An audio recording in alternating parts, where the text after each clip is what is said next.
prioritizing the development of female leaders is not about striving to appear fair and equal.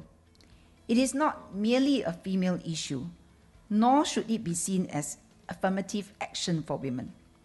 Rather, it is about expanding and optimizing the limited talent pool in any organization. Greater labor force participation by women and harnessing the power and potential of women at the workplace are key to sustaining our economic growth. Companies, especially those involved in consumer-related industries, will benefit greatly from taking in the views of women in the decision-making process for company policies and strategies.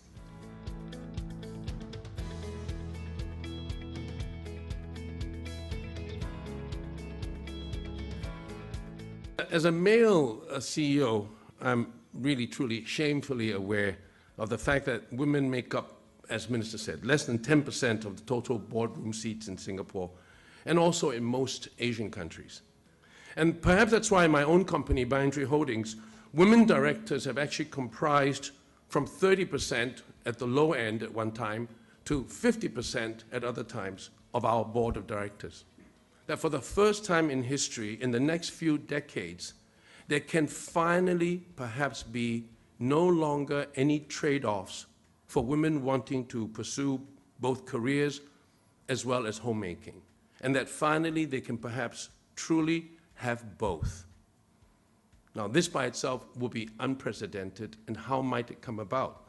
Whatever the reasons, altruistic, economic, or both, for wanting more women in management, the harsh reality has been so far that such an endeavor has always involved a sacrifice.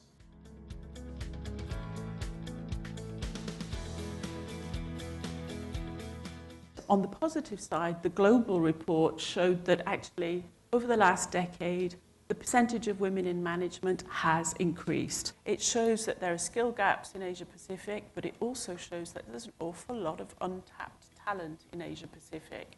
So one of the things we need to talk to each other about to unleash that talent is that in the Asia Pacific, the share of employed people, the share of women amongst employed people in the region is higher than the world average. China, New Zealand, Vietnam are the only 3 countries in the region who are sort of above the global average of 5% women as women CEOs. And we looked at the top 5 barriers in the survey in the Asia Pacific to, what people were saying. And women with insufficient general or line management experience. So again, back to the glass walls. Yes, we'd love you as a manager, but it's in HR, or it's in administration, or it's in communication. Laudable professions. I used to be an HR professional myself when I had a proper job. But, those segmentation of general roles mean that as you climb the corporate pyramid, you do need exposure to financial management, strategic operations management, to give you that broad breadth of management experience to enable you to move up. Where are women leaving? Where in their career are they leaving? In what jobs are they entering? Are they leaving? How much diversity is there in candidate pools and for what jobs? Don't just give flexible work arrangements to women. Give flexible work arrangements to everyone. Because when you do that, if you give a woman flexible work arrangement and she can come in later or she can call in and everyone else is in the office, doesn't feel quite good, And what is really critical for organization is the performance management system. In terms of how we measure the results is key in helping us to adopt a flexible work strategy. Encouraging men who are CEOs of corporates, chairs of boards, to join this group called Male Champions of Change. And they have taken on the role of changing this. Just about all the companies in the world would want the best brains to work on a problem. So there's no question about gender diversity being a key to business success. That kind of a very supportive environment, the leaks will come, right? Because then the women will say, okay, I gotta quit and look after the children because this thing cannot work, all right, too many, whatever, all right. I think we need to have some structure in place, we need to have a strategy, we need to have some structure, and we need to have some measurables to actually get something in the ground and implementable. Okay. about is the importance of the CEO's role in making this sort of dramatic change to culture.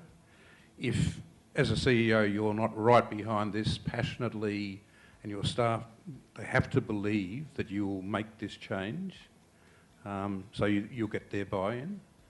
And we found that. We did some focus groups after we'd done our diagnostic and males and females groups around the country. We have 28 sites.